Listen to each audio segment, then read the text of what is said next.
நம்மளை விட வசதியில் கம்மியாகவும் இல்லை நம்மளை விட உடல் பலத்தில் கம்மியானவங்களையும் இல்லை நம்மளை விட அந்த மூளை பலம் அறிவு திறமை இதில் கம்மியானவங்களையோ நம்மளை விட பொருளாதாரத்தில் நம்மளை விட கம்மியானவங்களையோ இவங்களெல்லாம் நாம் கொஞ்சம் தரக்குறைவாக நினச்சோம்னாவோ நடத்தினோம்னாவோ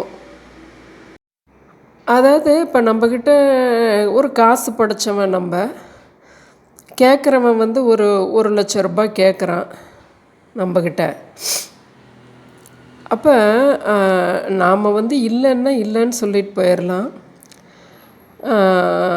அது வந்து உனக்கெல்லாம் இது சரி வருமா, நீயெல்லாம் இதை பண்ணிடுவியா, நீயெல்லாம் இதை செஞ்சிருவியா அப்படிங்கிற மாதிரி நம்மளோட போக்கு வார்த்தைகள் இருந்ததுன்னா இதே போல் தான் அதாவது உடல் ரீதியாக நம்மளை விட கொஞ்சம் ஒர்க் பண்ணுறவங்கள நம்மளோட சர்வெண்ட் அவங்களெல்லாம் என்ன வேணாலும் சொல்கிறது, எப்படி வேணாலும் நம்ம வேலை வாங்கிறது, நம்ம தான் பணம் தர்றோமேங்கிறதுனால அவங்களோட அந்த கெப்பாசிட்டிக்கு மேலேயும் அவங்கள வந்து கொஞ்சம் நமக்கு இன்றைக்கி வேலை ஆகணும், கொஞ்சம் அதிகமான வேலை இருக்குது, அதனால் அவங்கள கொஞ்சம் பிழியறதோ அது போலெல்லாம் நம்ம இருந்தோன்னா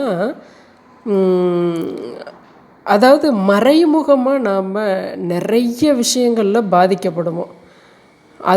அது வந்து மன ரீதியாகவும் நமக்கு நிறைய துன்பங்கள் வரும், உடல் ரீதியாகவும் நிறைய துன்பங்கள் வரும்.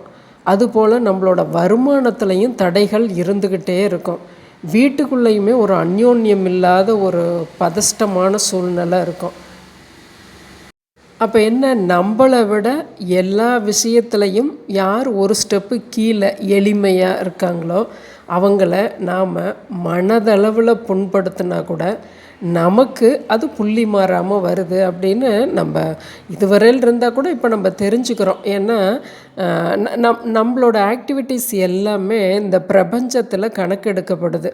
அது புள்ளி மாறாமல் திரும்ப திரும்ப நம்மளுக்கு அதை கொடுத்துக்கிட்டே தான் இருக்கும். இந்த ஜென்மத்தை விட்டோம்னாலும் அடுத்த ஜென்மத்திலையாவது. அதனால் நாம் மற்ற மனிதர்களை இருக்கப்பட்டவங்க இல்லாதப்பட்டவங்க திறமைசாலி இல்லாதவன் எல்லாத்தையுமே சமமாக பாவித்தோம்னா போதும். ஏன்னா அதை வந்து சொல்லியோ அடிச்சோ கொடுக்கக்கூடியவர் வந்து ஷேட்டன்னு சொல்லக்கூடிய சனி. எப்பேற்பட்ட மனுஷனும் சனியோட கண்ட்ரோல்குள்ளே போய் தான் ஆகணும். ஓம் சனேச்சராயனே நம.